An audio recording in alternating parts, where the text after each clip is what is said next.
Alors la vitrine du football féminin, pour revenir au foot, Brigitte Henriquez, c'est l'équipe de France. Et le signe que les choses bougent, en bien mais aussi en mal, c'est la médiatisation jamais vue du conflit qu'il y a eu ces derniers mois entre Corinne Diacre, la sélectionneuse, et certaines de ses joueuses. Est-ce que selon vous, elle peut tenir encore longtemps à la tête des Bleus? Est-ce que vous croyez sincèrement que le conflit entre certaines joueuses et la sélectionneuse peut être résolu et que les choses peuvent continuer? Parce que les résultats ne sont pas mauvais, même si les adversaires rencontrés ne sont pas les meilleurs d'Europe ou du monde ces derniers mois. Écoutez, dire que les résultats sont pas mauvais, c'est pas qu'ils sont pas mauvais, c'est que en fait les résultats de l'équipe de France avec Corinne Diacre et la sélection actuelle sont bons, puisque en fait on s'est à nouveau qualifié pour l'Euro.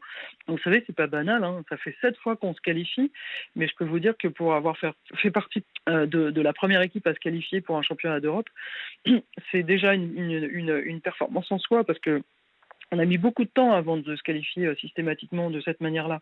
Donc ça, c'est la première chose à retenir, c'est que les résultats sont bons, les objectifs sont atteints.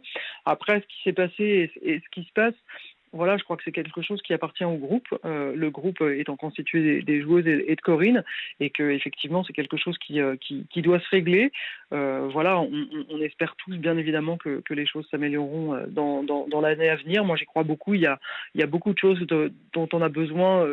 Comme on dit souvent, le linge sale doit se laver dans le vestiaire et ensemble. Je pense que ça c'est important, et je crois beaucoup voilà l'Euro 2022 pour que on soit tous engagés vers cet objectif commun, et que tout puisse rentrer dans l'ordre.